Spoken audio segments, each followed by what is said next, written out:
أعوذ بالله من الشيطان الرجيم. بسم الله الرحمن الرحيم. لقد أرسلنا رسلنا بالبينات وأنزلنا معهم الكتاب والميزان ليقوم الناس بالقسط. صدق الله العظيم.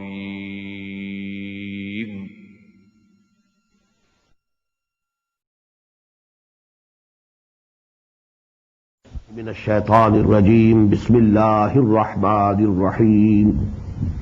حاميم والكتاب المبين إنا جعلناه قرآنا عربيا لعلكم تعقلون وإنه في الكتاب لدينا لعلي حكيم.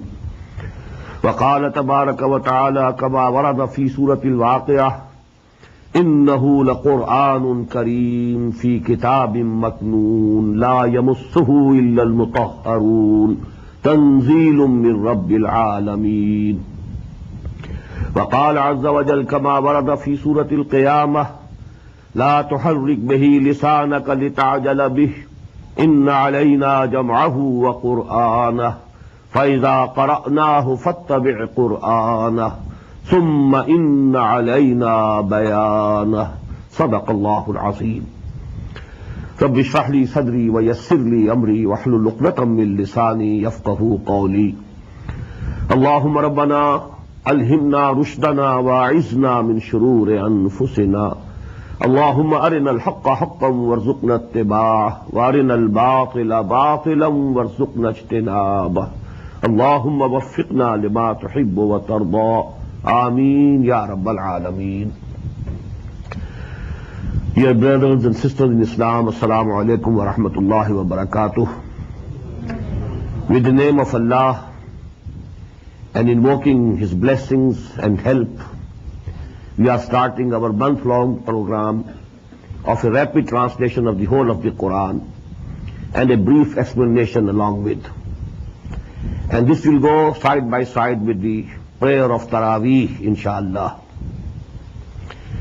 As I told you a couple of days before in my Sunday lecture or this place, we shall be holding, inshallah, 4 sessions of 1 hour each every night.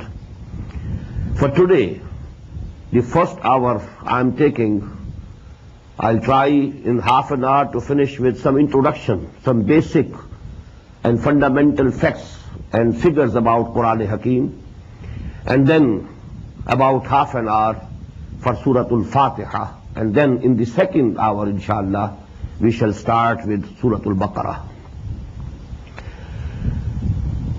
About Quran, first of all, we all believe that Quran is the word of Allah. Al-Quranu Kalamullah. It's the speech of Allah, word of Allah, and it is protected and preserved. Its protection and preservation is guaranteed by Allah Himself. Number 2, the real and original Quran is with Allah. What we have in our hands is, so to say, an attested copy of that real Quran. That real Quran is in Lawh Mahfuz. Bal huwa Qur'anun Majidun fi Lawh Mahfuz. At another place, as I have recited the ayat from Suratul Waqi'ah, fi Kitabim Maknoon, the hidden book. This is Quran Kareem, and it is in the hidden book, fi Kitabim Maknoon la yamassuhu illa al-mutahharun. And from there it was sent down to Muhammad sallallahu alayhi wa sallam. So actually the real Quran is there. That is why I have recited the first 4 ayat of Surah Al-Zukhruf, Hamim wal Kitab al-Mubin. By this book, which is very clear, it is expressive of all its meanings. Inna ja'alnahu Qur'anan Arabiyyan la'allakum ta'qilun. And we have made it a Quran in Arabic language, so that you can understand. And here actually the addressees are the Arabs, who were the first addressees of Quran. I'll discuss this point later on, inshallah. وَإِنَّهُ فِي أُمِّ الْكِتَابِ لَدَيْنَا لَعَلِيٌّ حَكِيمٌ. And this Quran is in the mother of the books, al-Kitab, the real mother book, لَدَيْنَا, it is with us. Al-Aliyyul Hakim, and this book is exalted and full of wisdom. So the real Quran is with Allah subhanahu wa ta'ala. Fi lawhim mahfuz, fi kitabim maknoon, fi ummil kitab ladayna, and these are actually the attested copies of the Quran that is in lawh mahfuz. From there it was sent down, and this coming down of the Quran was in two stages. Number one, in one night, round about the year 610 of the Christian era, one night of the month of Ramadan, that is Laylatul Qadr, the whole of the Quran, from the Lawh Mahfuz and from the Ummul Kitab, as I've told you, it was sent down to the first heaven. Actually the lowest heaven from the divine side, but from our side it's the first heaven. The whole of this Quran was sent in that night, Laylatul Qadr. Inna anzalnahu fi Laylatul Qadr. Wama adraka ma Laylatul Qadr. Laylatul Qadr khayrun min alfi shahr. Tanazzalul malaikatu war ruhu fiha bi'izni rabbihim min kulli amr. Salamun hiya hatta matla'il fajr. And this Laylatul Qadr was in the month of Ramadan. That is why we have just listened in the prayer also, in the first rakat of Salatul Isha, this Shahru Ramadan alladhi unzila fihi al-Quran hudan lin-nasi wa bayyinatin min al-huda wal-furqan. For this first coming down of the Quran, the verb that is used in Quran is anzalna. Anzala yunzilu inzalan, because this means one piece, suddenly sending down something at one time, one piece. So the whole of the Quran was sent down from that Lawh Mahfuz, from that Kitabum Maknoon, from that Ummul Kitab to the first heaven. Now that is second stage was that from there it was sent down to the heart of Muhammad sallallahu alaihi wasallam through Archangel Jibreel alayhi salatu wassalam. And it was bit by bit, ayah by ayah, surah by surah. And it took 22 long years in the complete revelation of the Quran to Muhammad sallallahu alayhi wasallam. And who was Muhammad sallallahu alayhi wasallam? We all believe he was the last prophet of Allah subhanahu wa ta'ala. But here I want to mention, he was from the progeny of Ibrahim alayhi salatu wassalam through Ismail alayhi salatu wassalam. And you know his tribe Quraysh, that belonged to the progeny of Ibrahim and Ismail alayhi salatu wassalam. And they were settled, being Ummul Qura, that is Makkah al-Mukarramah. So there actually, that is the place where Muhammad sallallahu alaihi wasallam was born in the year 571 of Christian era. And when he was round about 40 years, this revelation started to him in Ghar-e Hira, in the cave of Hira. And that was the year 610, as far as we can assess and we can know. Now during these 22 years of the revelation of Quran, for about 12 years Muhammad sallallahu alaihi wasallam stayed at Makkah. So the amount of Quran that was revealed during this period is called the Makki Quran, the surahs, Makki surahs, and it is round about 2/3 of the whole of the Quran. Then he migrated in the year 622 to Medina Munawwara, and from thence till his death in 632, that is 10 years he stayed at Medina. But during these 10 years he was making journeys for battles also. For Battle of Badr. Then he had to go even to Tabuk, that is near the border of Syria. He had to go to different parts of the Arabian desert. So actually during this whole period of 10 years, the surahs and ayat of Quran which were revealed to him sallallahu alaihi wasallam, they are called the Madani surahs. although all of them were not revealed at Medina properly. Some of them were revealed in different places where he was on journey. But all that part of the Quran which was revealed during 10 years after Hijrah until his death, this is called the Madani Surahs or the Madani Quran. Now this division between Madani and Makki Surahs of Quran is nearly agreed upon. About most of the surahs it is agreed upon whether it is Makki or Madani. But there are slight differences of opinion about a few surahs and then about a certain ayat also. There are examples that some ayat were revealed at Makkah, but they are included in the Madani surahs.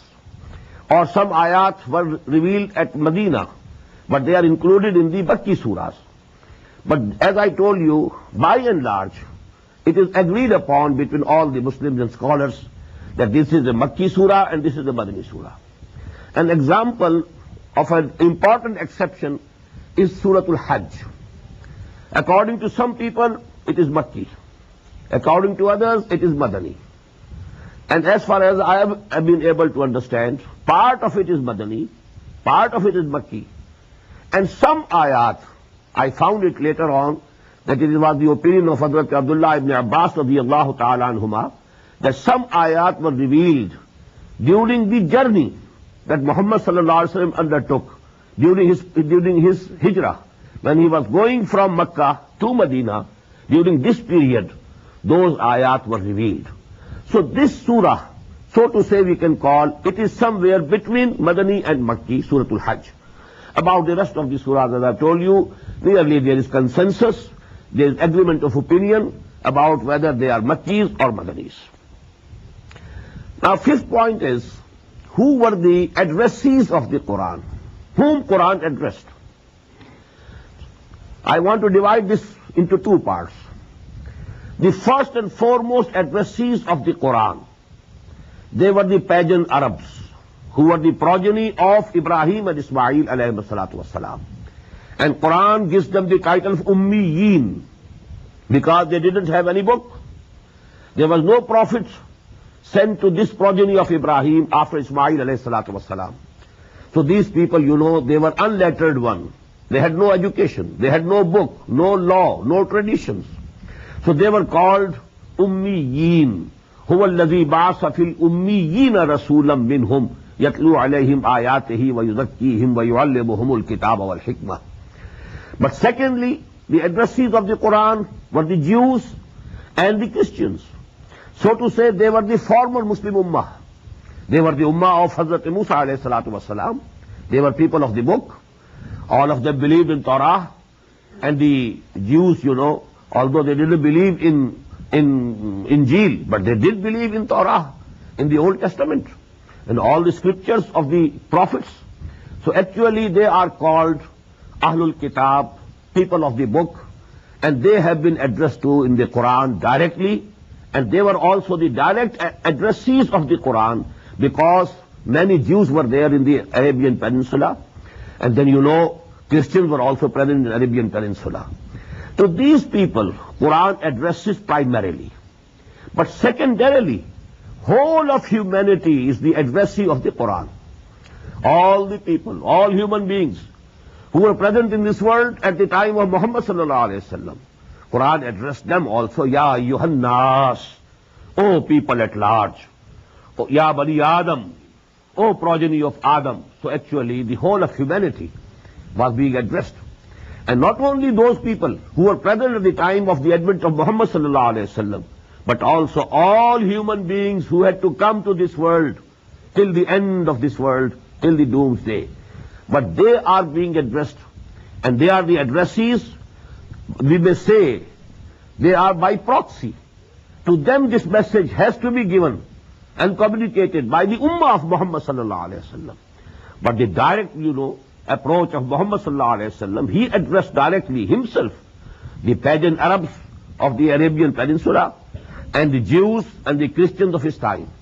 The rest of the humanity, actually this mission was entrusted to the Ummah of the Muslim, of Muhammad sallallahu alaihi wasallam, that now it's your duty to preach and convey and communicate this message of Allah subhanahu wa ta'ala to each and every human being till the end of this world. Therefore, the most important point which I want to make is that when we ponder over Quran and we try to understand it, we should have two levels of understanding of each and every ayah. First of all, we have to keep the ayat or the surahs in the context, the historical context, when they were revealed, to whom they were revealed, who were the first addressees of the Quran, to whom Quran was talking primarily, what were their ideas, what were their beliefs, what were their customs, what were their rituals. Everything has to be in the context, geo-historical context. That we call, in the term of the exegesis of the Quran, ta'wilul khas, with the special, perspective of the time when they were revealed, people who were being directly addressed. If we place the ayah or the surah in that context, and then we try to understand what was the meaning of this ayah or surah, which the people understood at that time, at that particular moment in history. And secondly, because this Quran is meant for the whole of humanity, for all times to come. It was not sent only for the Arabs. It was not sent only for the Christians or the Jews of the times of Muhammad sallallahu alaihi wasallam, but the whole humanity. So actually we have to understand the Quran secondarily in a generalized way. That is called the ta'wilul aam. Look to the words, what they mean, and just don't keep them bound with the background, historical background. Take it away from that background. And as such, you think over them, ponder over them, dive deep into their meanings, and try to generally infer from it the total and the final and the eternal guidance that Allah subhanahu wa ta'ala has provided for the humanity at large.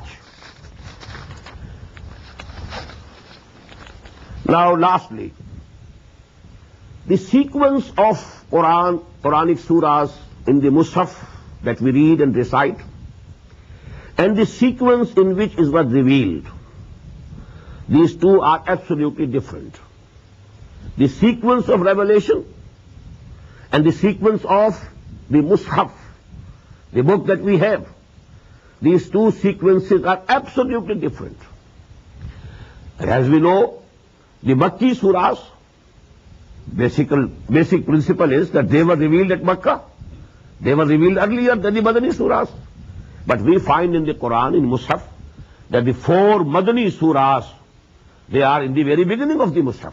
Suratul Baqarah, Suratul Al Imran, Suratul Nisa, Suratul Ma'idah. Four longest Madani surahs are in the beginning of the Quran, although we know they were revealed after 12 years from the beginning of the Wahi.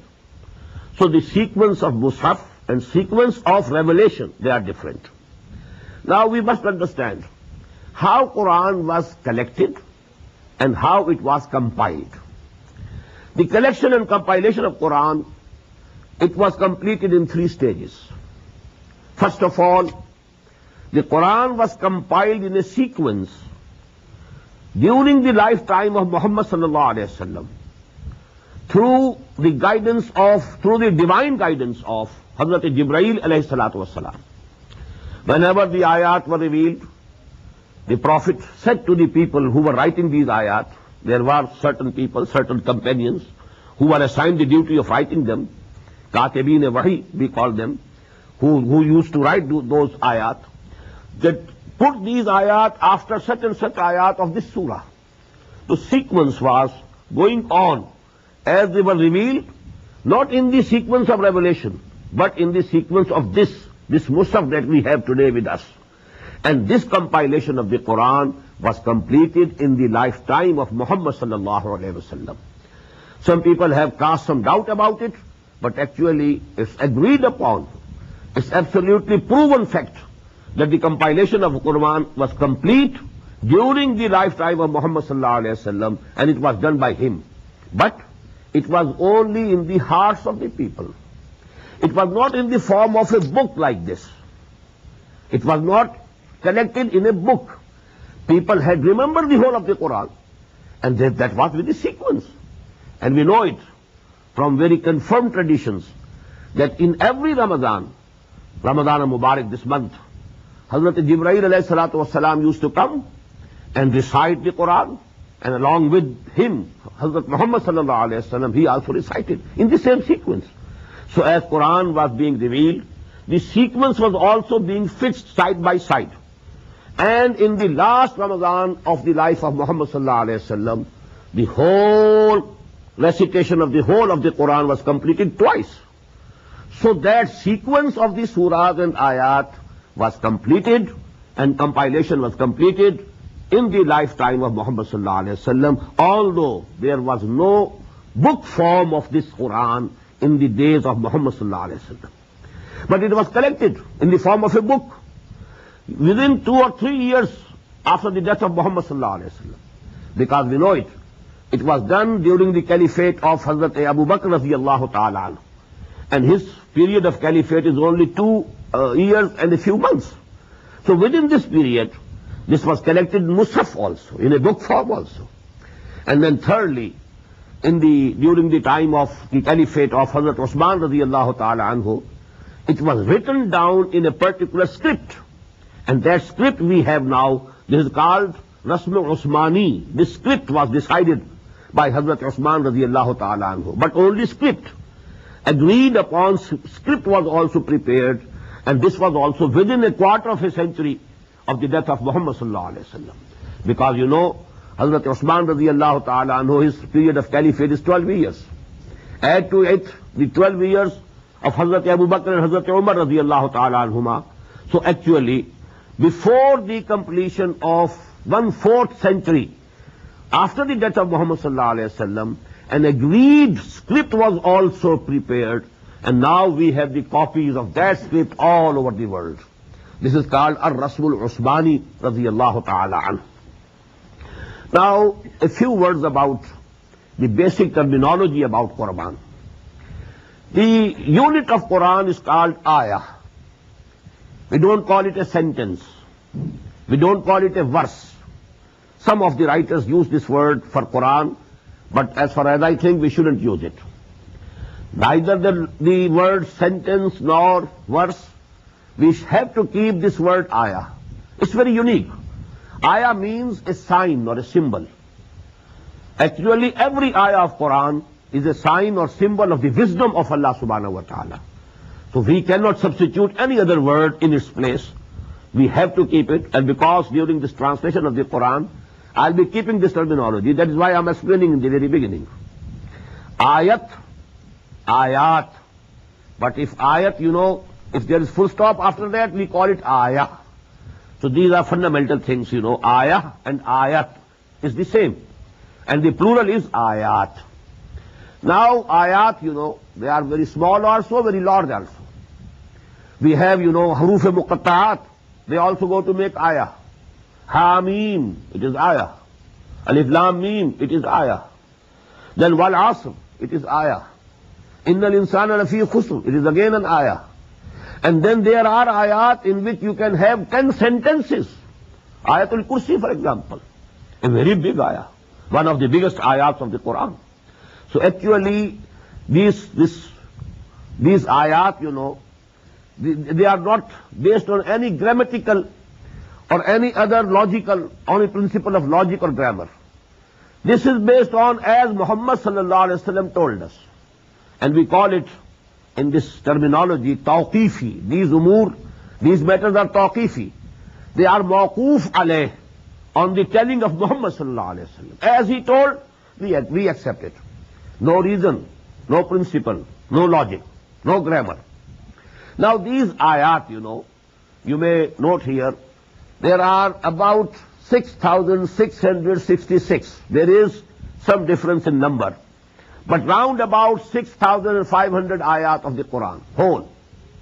Now these ayat, second term is surah, and the plural is suwar.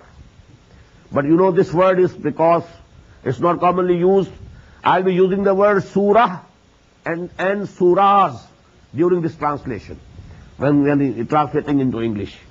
And what is surah? Surah is not a chapter. Please note, these terms are not applicable to the Quran.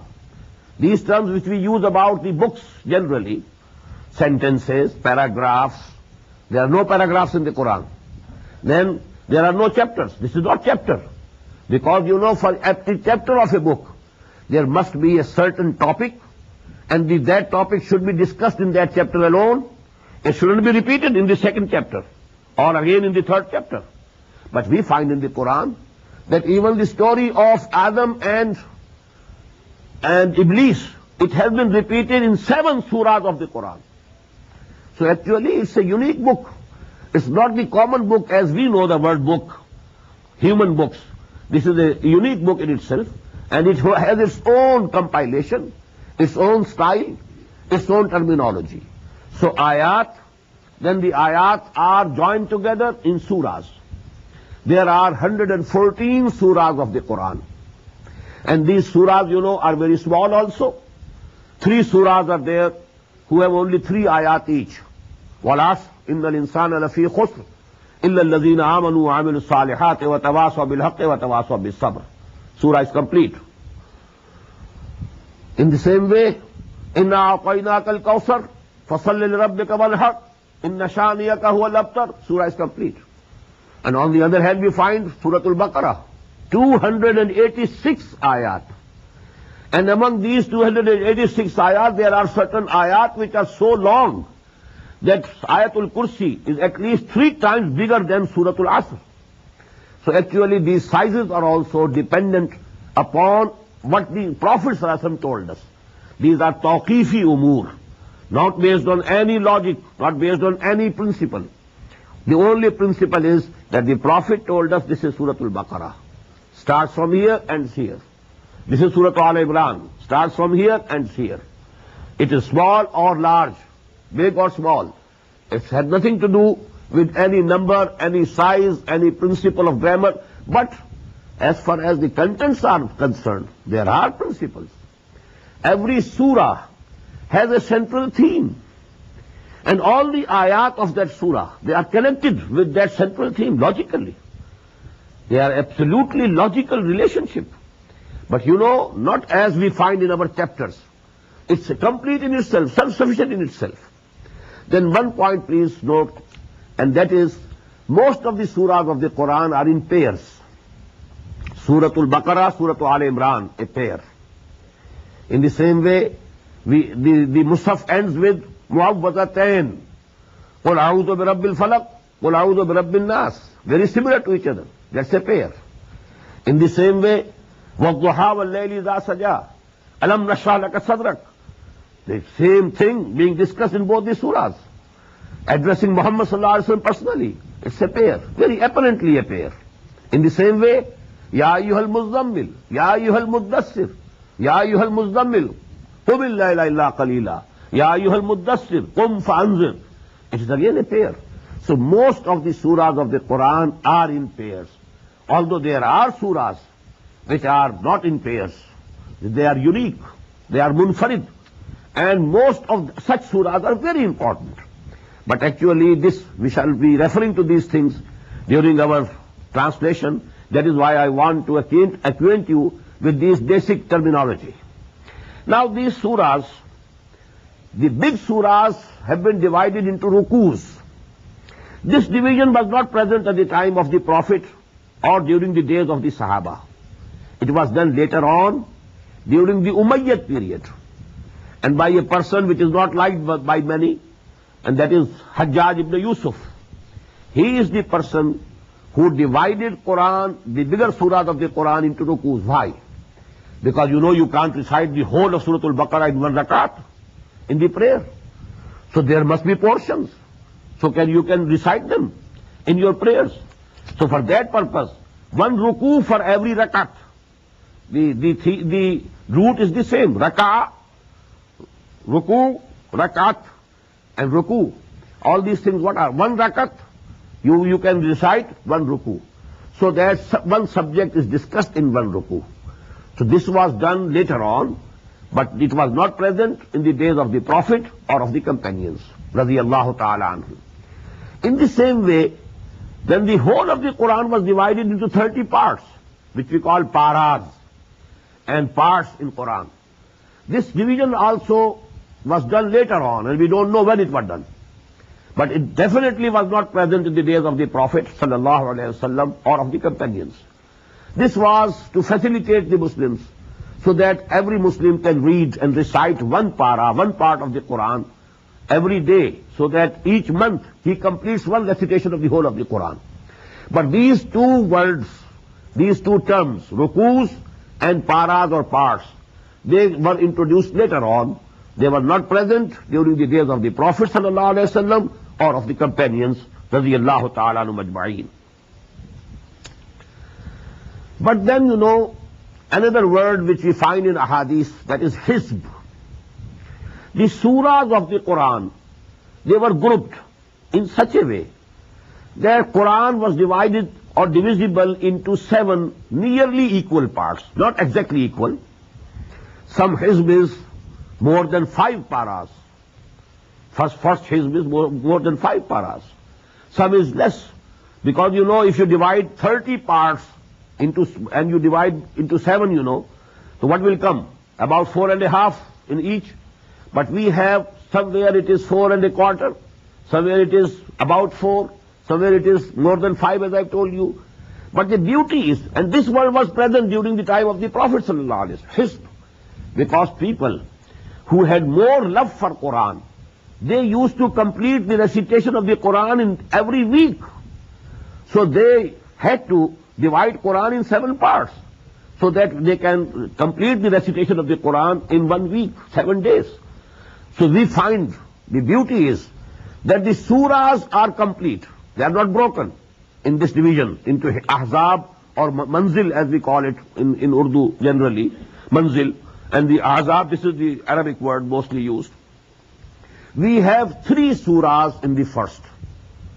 If you leave alone Suratul Fatiha, which is the preface of the whole of the Quran, then 3 surahs. Suratul Baqarah, Surah Al Imran, Suratul Nisa, 1 manzil, 1 hizb.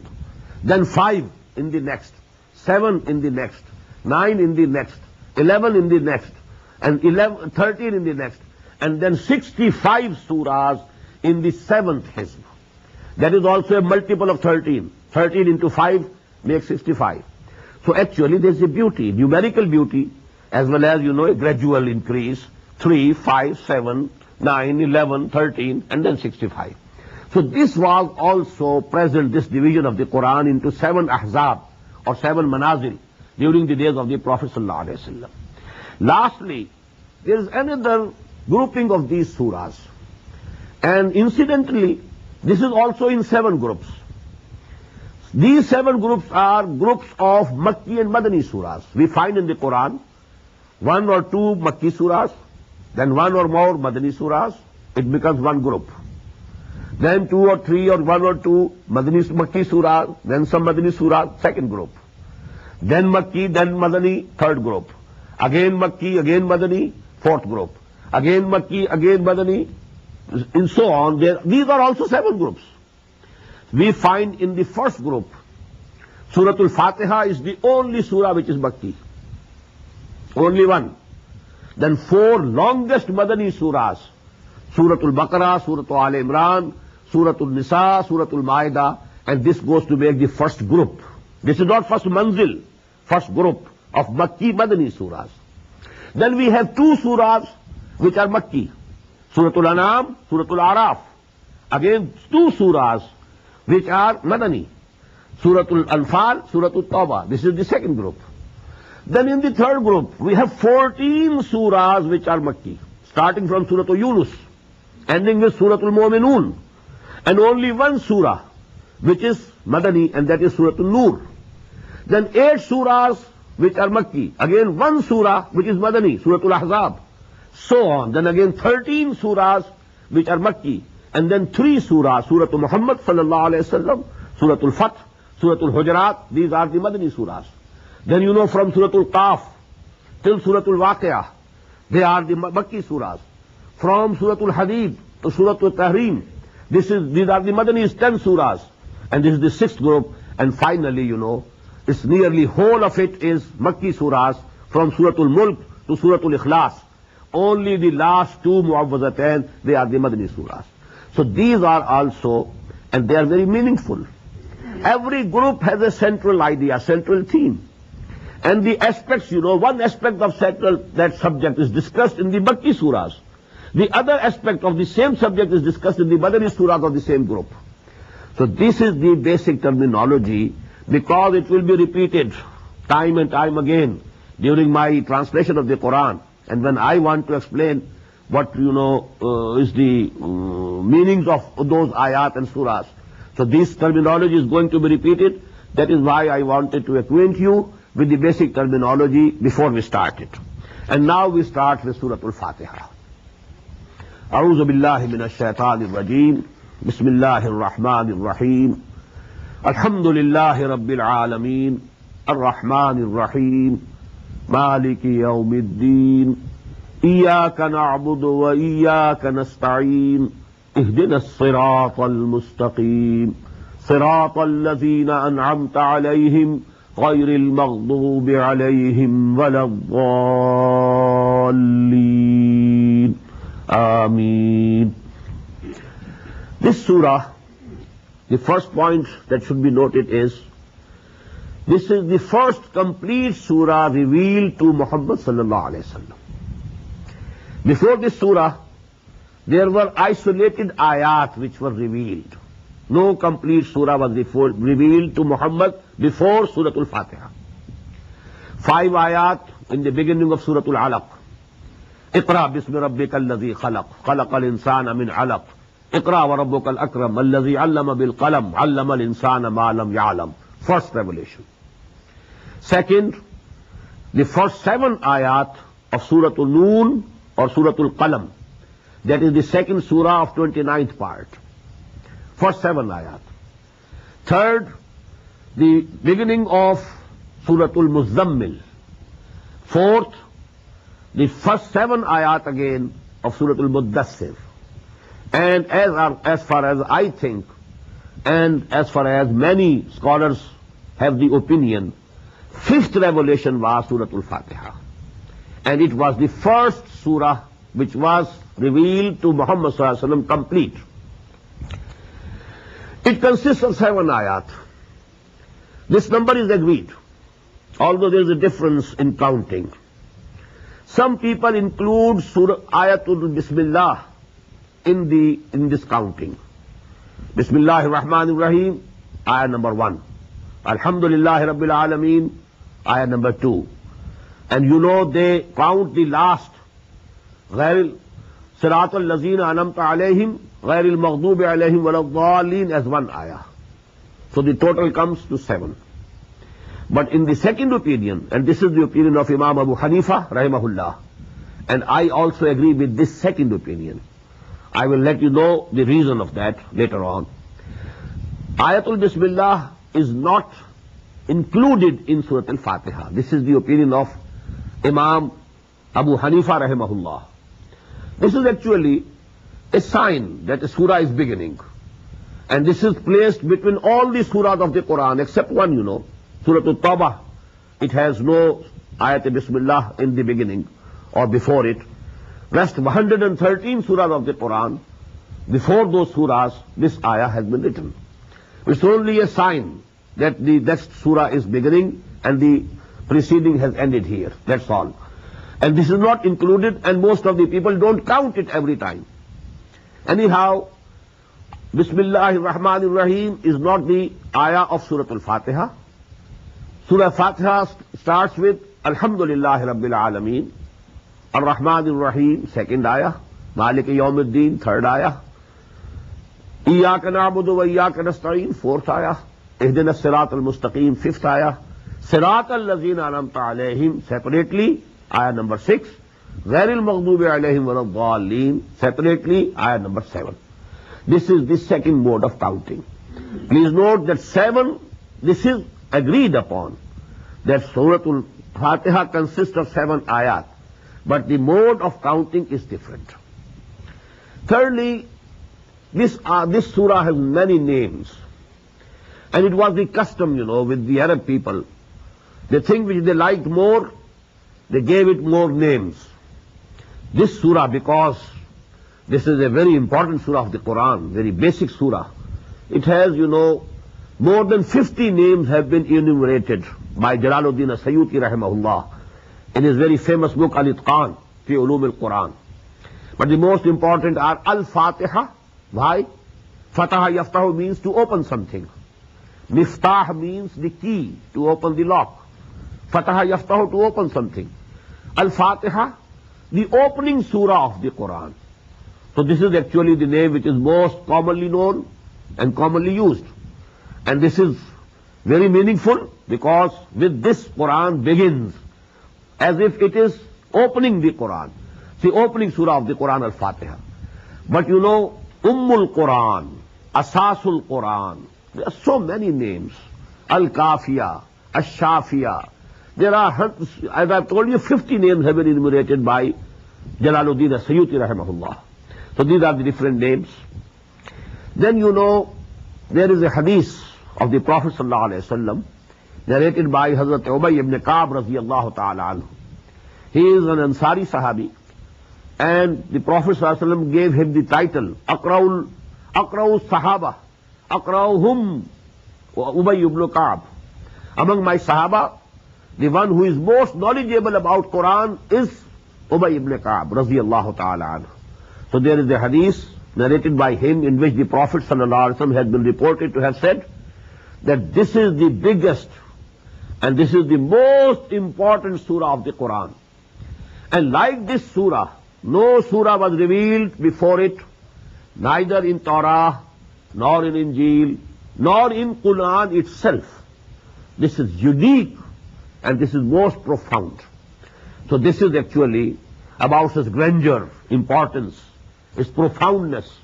This hadith is very important. Then this surah is in the form of a prayer. Although it's Kalamullah, but actually, what is it? It's a prayer taught to us. We address Allah subhanahu wa ta'ala according to this surah. Alhamdulillahi Rabbil Alameen. We are praising Allah subhanahu wa ta'ala. Ar-Rahman Ar-Rahim, Maliki Yawmiddin. Iyaka na'budu wa iyaka nasta'in. Only Thee we shall obey and serve. And only Thee we ask for help. So actually we are addressing Allah subhanahu wa ta'ala according to this surah. But Allah subhanahu wa ta'ala has taught us this dua, this prayer. And that is why this is the real prayer. This is the real salah. That is why the Prophet said, La salata liman lam yaqra bis surat al-Fatiha, bi Fatihatil Kitab. Whosoever doesn't recite this Surah Al-Fatiha in his prayer, he has no prayers at all. He has not prayed at all. So actually this is an integral part of our prayer. That is why we repeat it in every rak'ah. The full surah is repeated in every rak'ah. So actually, what is the style of this surah? Allah subhanahu wa ta'ala in this surah has actually represented the position of a human being whose nature is non-polluted, unpolluted, unperverted, and who has the faculty of right thinking. He can reach by his own thinking and ponderance and meditation, he can reach the conclusion that there is a creator of this universe, and he is Rahman and Rahim.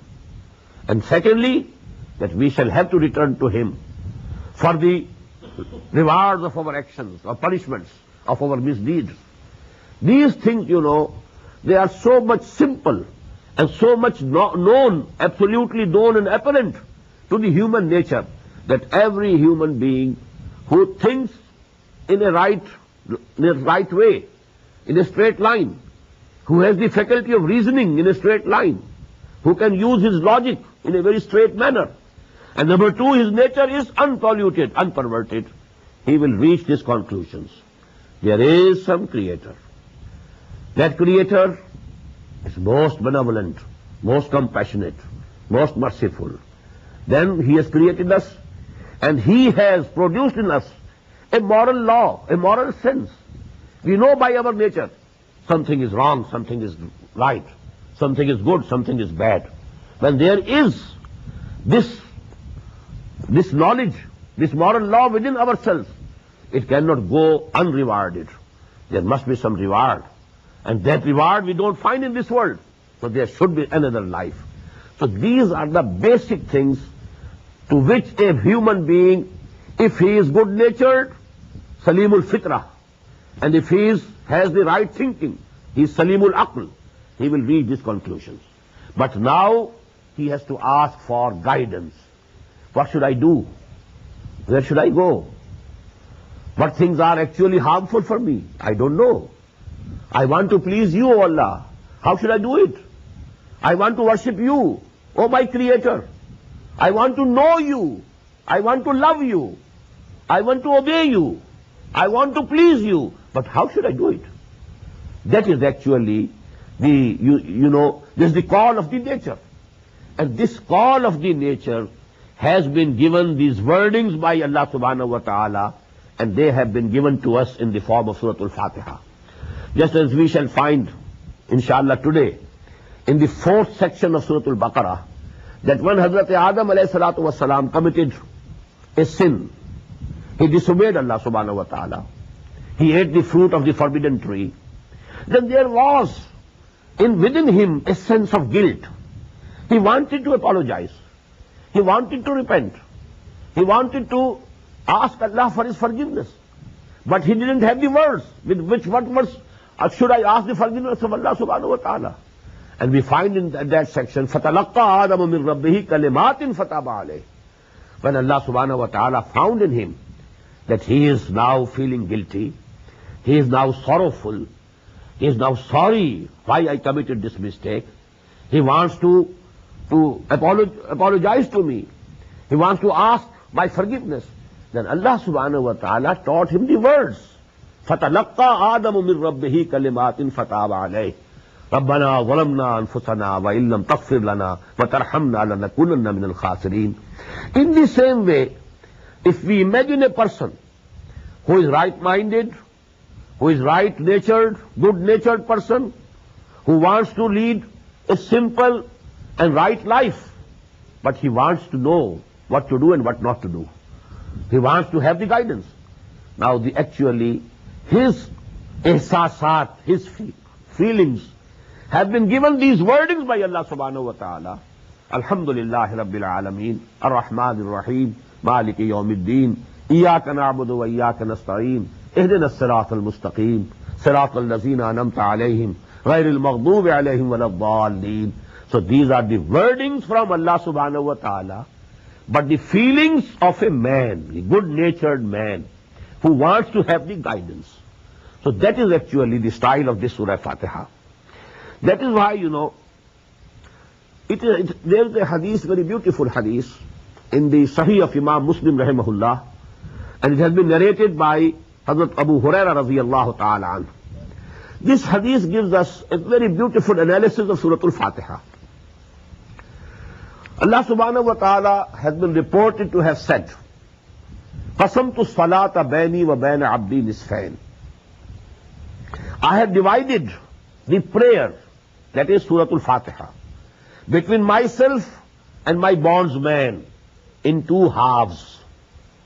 فَنِصْفُهَا لِي وَنِصْفُهَا لِعَبْدِي. Half of the prayer is for me, and the rest of the half is for my bondsman. وَلِعَبْدِي مَا سَأَلَ. And I grant for my bondsman what he has asked me.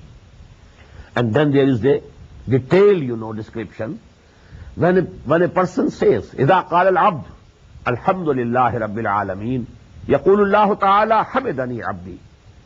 When we say, but if we say it from the depths of our hearts, not only repeating the words only, parrot-like, but the actual, our feelings, when we say Alhamdulillah Rabbil Alameen, simultaneously Allah says, Hamidani Abdi, my bondsman has praised me. وَإِذَا قَالَ الْعَبْدُ.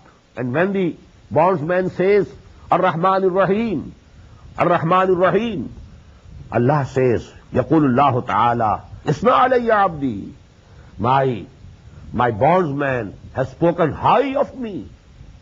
Then when the bondsman says, Maliki Yawmiddin, Yaqulullahu Ta'ala, Majjadani Abdi, Allah says, my bondsman has glorified me. Now these 3 ayat are absolutely for Allah subhanahu wa ta'ala. in the praise of Allah. Alhamdulillah Rabbil Alameen. All praise be for Allah, who is the master and the creator and the sustainer of all the worlds. Ar-Rahman Ar-Rahim. He is benevolent, compassionate, merciful. Malik Yawmiddin. And He is the sole authority on the day of judgment, on the day of reward. He is the sole authority. He is the master of the day of judgment. Now this is actually three ayat. They are all for Allah subhanahu wa ta'ala, praising Allah. Now the fourth ayah, this is actually a bond, a covenant between Allah and the bondsman. Iyyaka na'budu wa iyyaka nasta'een. That is why you see these three ayat, first three ayat, according to the Arabic grammar, they go to make one sentence. Alhamdulillah Rabbil Alameen Ar-Rahman Ar-Rahim Maliki Yawmiddin. Actually, this is one sentence. Although ayat are three, sentence is one. But in the fourth ayah, Iyyaka na'bud, it's a complete sentence. Wa iyyaka nasta'een, another complete sentence. It is comprised of two sentences. O Allah, only Thee we worship. Only Thee we serve. Only Thee we obey. And we shall translate it into future tense also. Because in Arabic, you know, fi'l mudara, it includes present and future tenses both. Only Thee we worship, and only Thee we shall continue to worship. Only Thee we serve, and only Thee we will continue to serve. Only Thee we obey, and only Thee we will continue to obey. And in the same manner, wa iyyaka nasta'een, and only Thee we ask for help. And only Thee we shall ask for help. We shall not ask help. We shall not invoke any other person, any other body. We shall ask help from You and You alone. Wa iyyaka nasta'een. Now this is something in between the two. First three ayat for Allah subhanahu wa ta'ala. This is when the bondsman says according to this hadith, Iyyaka na'budu wa iyyaka nasta'een, Allah subhanahu wa ta'ala says, Haza ma baina abdi, haza ma baini wa baina abdi, wa li abdi ma sal. This is between me and my bondsman. And I have granted for my bondsman what he has asked, what we have asked. Iyyaka nasta'een. We want your help. He wants my help, I grant him my help. And then now the last three ayat, and that is why I told you I agree with the opinion of Imam Abu Hanifa, that these ayat are three, not two. Ihdina as-sirat al-mustaqim. Guide us on the right path. Sirat al-lazina anamta alayh. Sentence is one. These three ayat also go to make one sentence. Ihdina as-sirat al-mustaqim, sirat al-lazina anamta alayhim, ghayril maghdubi alayhim waladdallin. According to the rules of Arabic grammar, they go to comprise only one sentence.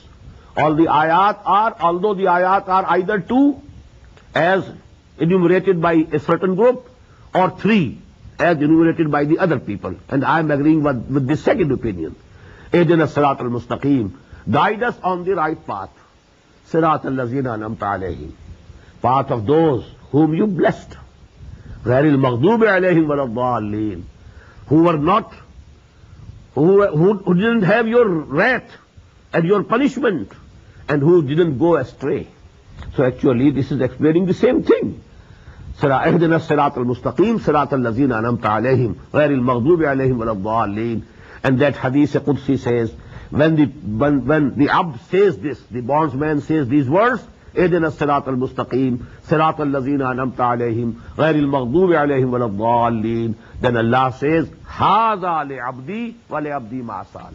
This is for my bondsman, and I grant to my bondsman what he has asked for. So actually, I had, you know, made a diagram of a balance. A balance has, you know, that what should we call it, a stick, and then, you know, the two sides, and we have three ayat on one side, Alhamdulillah Rabbil Alameen, Ar-Rahman Ar-Rahim, Maliki Yawmiddin, and then they are attached to that central beam, and with the Iyyaka na'bud. Wa is in the between, where you hold the balance. That is Waw. And from Waw, the second side of that beam, Wa iyyaka nasta'een, and with this, you know, we have these three ayat, Ihdina as-sirat al-mustaqim, sirat al-lazina anamta alayhim, ghayril maghdubi alayhim waladdallin. Very symmetrical, very balanced. Qasamtu salata baini wa baina abdi nisfain. I have divided the prayer between myself and my bondsman into two halves. Nisfuha li wa nisfuha li abdi. Half is for me and half is for my bondsman. Wa li abdi masal. And I have granted to my bondsman what he has asked for. And in the end we say Ameen. What does it mean? O Allah, accept our request. O Allah, be it as we have requested you to do. So let it be so as we have requested you to do. So that is actually Ameen. And that is the only difference of opinion is that some people pronounce it with a loud voice. Others, they just pronounce it with a very low voice. But we have to say Ameen, whether Jahran or with Ikhfa. But that is agreed upon that we must say it in the end of this Surah Al-Fatiha. أقول قولي هذا واستغفر الله لي ولكم ولسائر المسلمين والمسلمات. الله أكبر الله